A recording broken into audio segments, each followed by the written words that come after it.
السلام علیکم ورحمۃ اللہ وبرکاتہ۔ فلسطینیوں سے رشتہ کیا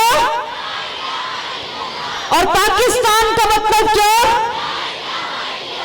20ویں صدی میں 2 ملک وجود میں آئے جن میں سے ایک پاکستان تھا جو کلمہ طیبہ کی بنیاد پر بنا، اور اسی سال اگلے سال 1948 میں اسرائیل کا ناپاک وجود جس کو ہم تسلیم نہیں کرتے اس نے قبضہ کر لیا، اور وہ کلمہ خبیثہ کی طرح ہے۔ سورہ ابراہیم میں کلمہ طیبہ اور کلمہ خبیثہ کی مثال دی گئی ہے۔ کلمہ طیبہ تو وہ کلمہ ہے جس کی جڑیں مضبوط ہیں، پاکستان کی بھی جڑیں انشاءاللہ مضبوط ہیں، انشاءاللہ مضبوط ہیں، اور یہ شہیدوں کے لہو سے سینچا گیا ہے۔ اسرائیل کی جڑیں ایک کلمہ خبیثہ کی طرح ہیں۔ قرآن مجید میں ارشاد ہوتا ہے ما لہا من قرار، ایسے کسی بھی کلمے کو قرار نہیں۔ یہ نان سٹیبل سٹیٹ کبھی قیامت تک سٹیبل نہیں ہوگی۔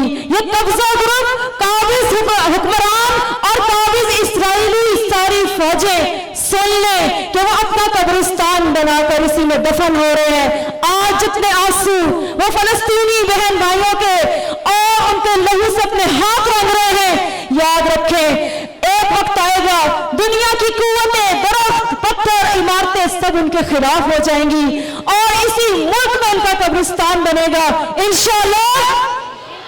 انشاءاللہ اللہ رب العزت نے ہم سے کچھ ڈیمانڈ کی ہے۔ اللہ تعالیٰ فرماتے ہیں کہ اللہ تعالیٰ نے عقیدے کی اس جنگ کو قیامت تک قائم رکھنا ہے۔ یہ عقیدے کی جنگ، حق اور باطل کی جنگ، دراصل کلمہ طیبہ اور کلمہ خبیثہ کی جنگ ہوگی۔ ہم سب کا ایک فرض ہے، میں اپنی ماں سے کہوں گی ہم سب کا ایک فرض ہے، نمبر 1 ہم نے بتوں کو انشاءاللہ پاش کرنا ہے۔ نعرہ تکبیر پڑھیں۔ ہم نے بتوں کو انشاءاللہ کیا کرنا ہے؟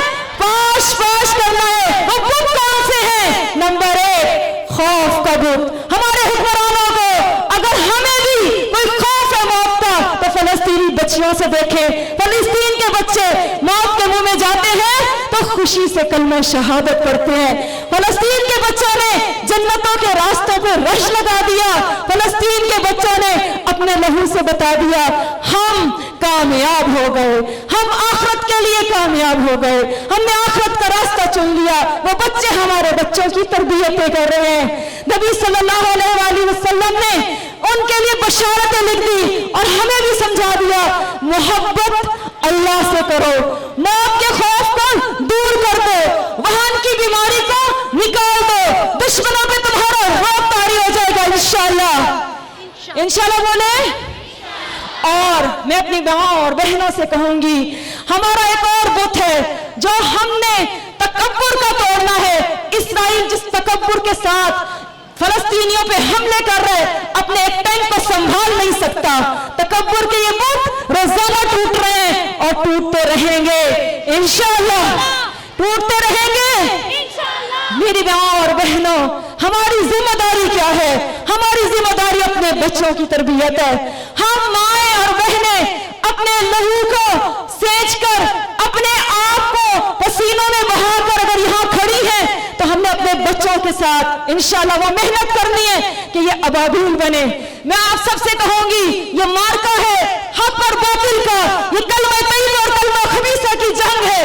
ہم نے اس جنگ میں یاد رکھنا ہے کلمہ طیبہ ہمیشہ اوپر آنے کے لیے ہے، کیونکہ قرآن مجید میں اللہ نے ارشاد فرما دیا یا ایھا الذین آمنو، اے لوگوں جو ایمان لائے ہو اگر تم اللہ کی مدد کرو گے ینصرکم، اللہ تمہاری مدد کرے گا، ویثبت اقدامکم، تمہارے قدم کو مضبوطوں سے جلا دے گا، تمہارے قدم سٹیبل ہوں گے، تمہارا ملک سٹیبل ہوگا، لیکن شرط ہے تمہیں اللہ کی مدد کرنی ہوگی، اور اللہ کی مدد اللہ کے لشکروں کی مدد ہے۔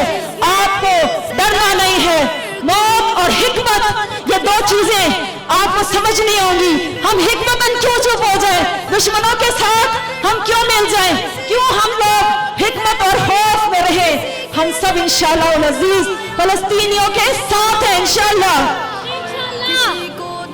نعرہ تکبیر سے کہوں گی